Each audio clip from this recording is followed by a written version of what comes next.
Okay,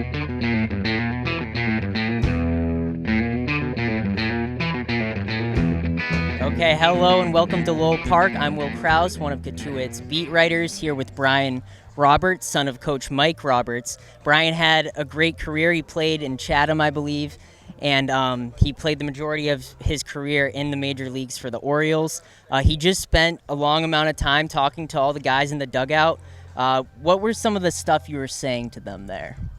Well, I was telling them, for one, that about my experience here in the Cape League, and this is a very difficult league to play in, and that if you're struggling, don't get down, don't get frustrated. There have been a lot of very good players that went on to have major league careers that had a tough time in the Cape, but also to really embrace the opportunity that they have here. That there's not a lot that separates the great from the average. When you think about it in terms of baseball, it's 3 out of 10 you're in the Hall of Fame, 2 out of 10 you don't get to play anymore, and so the margin of error is not that much.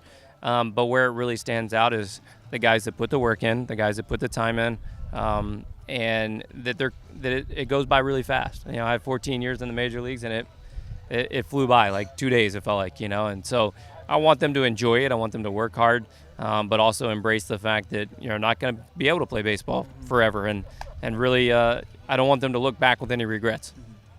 Just growing up, how big was it to have your dad as an influence? How do you think he influenced you into becoming the ball player you ended up being? Oh, I don't think I ever would have played in the major leagues if I didn't have him as my dad. I'm not a real big guy, and so to know the game the way that I was able to know the game by being around it all the time, by being around the field all the time, to also have a dad who was able to teach me the fundamentals of the game very well, it was an experience that it's really irreplaceable for a kid who maybe wasn't as physically gifted as an Aaron Judge or something like that. So I was blessed to have him as a dad. I was blessed to have him as a coach. And without him, I certainly probably would have been doing something other than playing baseball when I was 30 years old. Just what were some of your favorite memories in the Cape League? Well, we won the championship in '98 when I was here. So that was definitely a great memory. I still have the ring, and I see it every now and then in my house, and I remember the guys and the friendships and the relationships and Schiffner and Chatham was an incredible place to play, just the same as Cotuit is. A great atmosphere, great fans. My host family was wonderful to us. So I have nothing but great memories about the Cape. I don't have enough time. And kind of in the same vein, just in the majors, what's kind of a moment that stands out in your career, one of the best moments? Well, I think the day you get called up to the big leagues is certainly one of those days when you walk into the major league locker room for the first time. And for me, I was able to walk into a locker room with Cal Ripken Jr. and a lot of amazing pros to be around. And then from there, getting to start my first All-Star game in 2005 in Detroit, and to walk in that locker room and be with the best players in the game, and you're like, man, what am I doing here? Those are all incredible moments. And then in 2012, when we made the playoffs for the first time, and to see Camden Yards rocking the way it was after a lot of losing years, that was an incredible thing to be a part of too. Great. So where do you think that your father's passion for the game comes? I mean, this is his 17th year in Cotuit. What keeps him coming back here?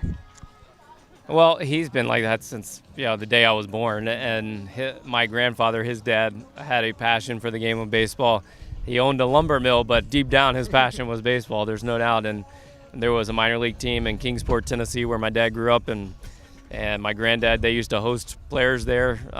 So it's just always been a part of, I think, his DNA to some extent. And he has as much passion for the game as anybody I have ever met, and he's got as much energy as anybody I've ever met. And at this point, at 70 years old, I don't think we're ever going to change that. I hope not. Yeah. Anyway, yesterday, Coach told me that you were looking at some of the guys in batting practice, particularly Casey Schmidt and Parker Chavers, who ended up hitting home runs in the game. Was there any advice you gave them then that might have helped them out? No, I take zero credit for any of that. No, I think all of these guys are very gifted, players and hitters, and it's about just getting better each day and making minor adjustments to make yourself a little bit better each day, and that's what they're doing. They were out here, busting it yesterday. They took a lot of swings, and what I told these guys before the game today, talking to them, was I said, it will show up at 7 o'clock or 5 o'clock here, 7 o'clock in the big leagues, whether you prepared and whether you put the work in, or it will show up that you didn't. And those guys put the work in, and all these guys are putting the work in, and it's showing up as a team, and it's showing up for a lot of these guys as individuals as well. Besides attendance figures, how big of a difference do you think there is just between major league talent and the talent here? Obviously, a lot of these guys end up making it, but Sure. Well, I think when you look at a roster, the biggest thing is at the top, the top level players at the Cape, there's very little difference in talent-wise.